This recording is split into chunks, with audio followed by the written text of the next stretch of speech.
Hi, everybody. It's that day of the week where I get to do this for you, and I hope you enjoy it. My name is Beth Gay Freeman, and I'm taking you on the wonderful adventure that I've been through all of my life. It's realizing that I am a Scottish mutt, a true, real, genuine, honest to goodness. I can prove it with my genealogy, Scottish mutt. And so today, we're going to start a speech that I give a lot when I go off to Stone Mountain or Glasgow or any other place, a speech that is very popular and it's requested more than once. But I don't have time to do it all at once, so we're going to serialize it and do it over several weeks. And remember, I do a publication called Beth's Newfangled Family Tree. And it is the worldwide Scottish hometown newspaper. And it's great fun to do. It's been a little tougher during this last year and more when there's no Scottish games to speak of. But we're still doing it. And if you'd like to get it, it's free. There's no charge, no strings attached. All you have to do is go to https://electricscotland.com/B as in Beth, N as in Newfangled, F as in family, and T as in tree, BNFT. And Electric Scotland is one word with nothing in between it, okay? Just go there and you can not only see the latest issues, but you can play as much as you like in the, I think, 15 or 16 years of archives that are right there for you to play with. And I hope you enjoy. You know, among the first things that I can well remember, and that's a line from Black Beauty that was my favorite book when I was growing up. But among the first things that I can well remember is my daily hair braiding ritual. My granny would turn a straight chair backwards so she would have access to my very long hair. I could sit on it, stick straight, and usually in those pre-cream rinse days, tangled and snarled after a bath and a shampoo. I would wiggle and I would squirm. My grandma would say, "If you'll sit still, I'll tell you a story." I would sit as still as a lichen-covered rock while her gentle fingers would patiently tame my mess of hair.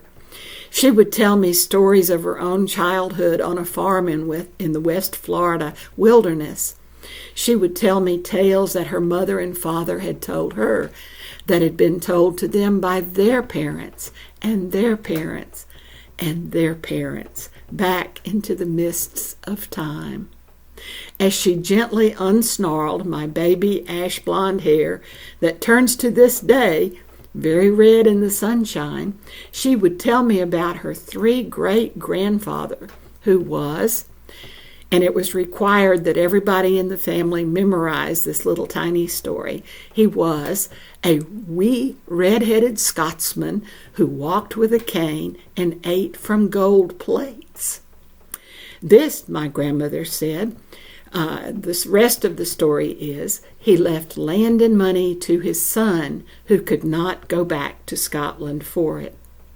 She would tell me about how her great-grandfather sold his riverboat, put the money in a big red bandana, and he came in a wagon all the way from Augusta, South Carolina, to Madison County in West Florida for land granted to him by a king. And by the way, he was first married right before they left in the wagon to come to Florida. And as a wedding gift, he made his wife, his new wife, a chair in which to sit when she was in the wagon. I have that chair.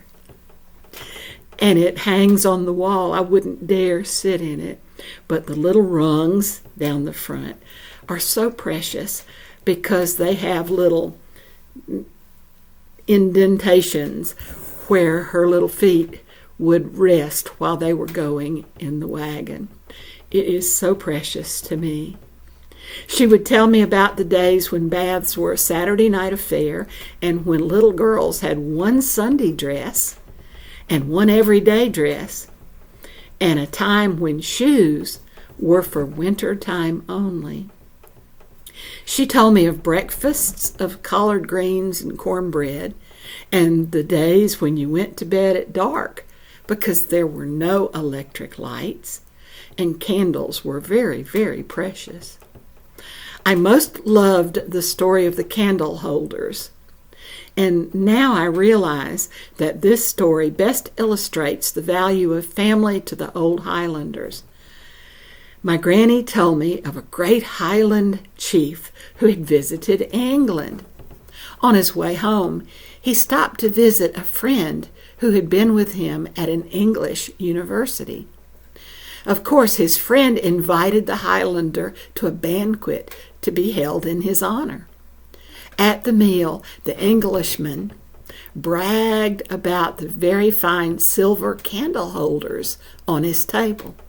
He told the Scottish chief that he had nothing so valuable and wonderful for his own table as those beautiful silver candlesticks, for my grandfather lived in the wilds of the Highlands of Scotland.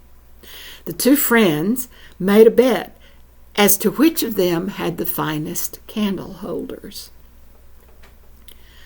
Many months later, when the Englishman came north to Scotland to return the visit, he was invited to a banquet to be held in his honor at the home of the Scottish chief. The Highlander's home was ordinary. The furnishings were simple. His food was good, but it was very plain fare, nothing fancy. The Englishman reminded the Scotsman of the bet, as he saw no silver candlesticks on the table, only hand-wrought wooden holders, and stained and worn ones at that. Immediately, and with a great big smile, the chief called for his two fine young sons. Went the chief. They were strong and tall and handsome. The boys came to stand on either side of their father's chair, both holding fiery torches in their upraised hands. Guess what? The Highlander won the bet. I thought that was a wonderful story when I was little and having my hair worked on, but as an adult, I found a marvelous painting by an artist, John Petty, and it was called The Chief's Candle Holders, illustrating this very story that my granny had always known. Her many times told stories were the beginnings of my own interest in family history and genealogy, and in my own Scottish heritage.